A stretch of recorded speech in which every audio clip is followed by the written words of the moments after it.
Selamat sore teman-teman. Perkenalkan, nama saya Rizky Eka Pradana. Di sini saya ingin menjelaskan mengenai asuhan keperawatan pada pasien gagal hepar. Gagal hepar sendiri merupakan kehilangan fungsi hati yang berat yang timbul dengan cepat, seperti pada kasus hepatitis maupun pada kasus hepatitis yang disebabkan oleh akibat obat. Kemudian gagal hepar merupakan sindroma klinik akibat dari terjadinya nekrosis atau gangguan pada fungsi hati secara mendadak dan parah. Kemudian mengenai penyebab hepatitis, mengenai penyebab pada gagal hepar adalah hepatitis, baik itu virus A atau B. Pada pasien positif hepatitis B, perjalanan gagal hepar dicetuskan oleh faktor lain.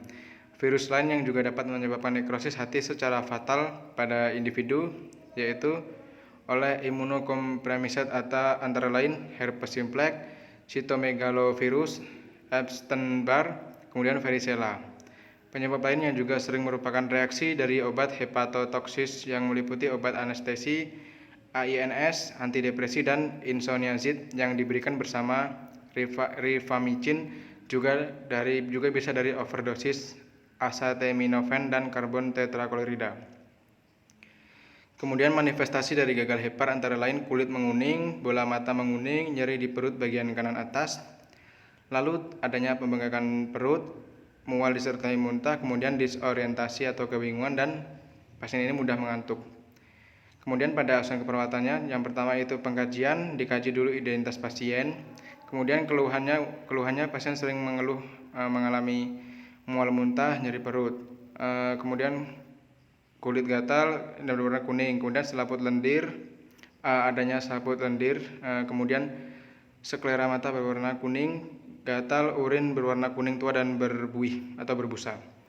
Mengenai pemeriksaan tekanan darah menunjukkan tekanan darah ortostatik. Kemudian status cairan elektrolitnya mengalami defisit volume cairan, muntah, perdarahan, dehidrasi akibat asites, dan edema kelebihan volume akibat dari retensi natrium dan air. Kemudian pada pemeriksaan abdomennya terdapat gerakan peristaltik usus meningkat, kemudian adanya distensi abdomen, lalu pasien merasa nyeri saat ditekan perutnya, kemudian terlihat adanya pembesaran hati dan limpa, kemudian asites, dilatasi pena pada abdomen. Untuk diagnosa keperawatannya sendiri, yaitu ada perubahan nutrisi kurang dari kebutuhan tubuh yang berhubungan dengan anoreksia serta mual muntah.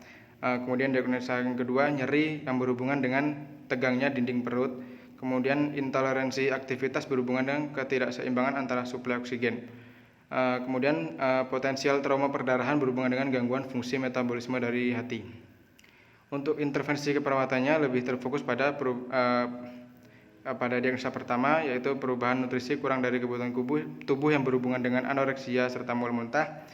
Lebih terfokus ke monitor intake nutrisi setiap hari dari pasien, kemudian support pasien untuk makan dengan diet tinggi kalori, vitamin, serta mineral, dan juga anjurkan pasien makan makanan yang rendah serat.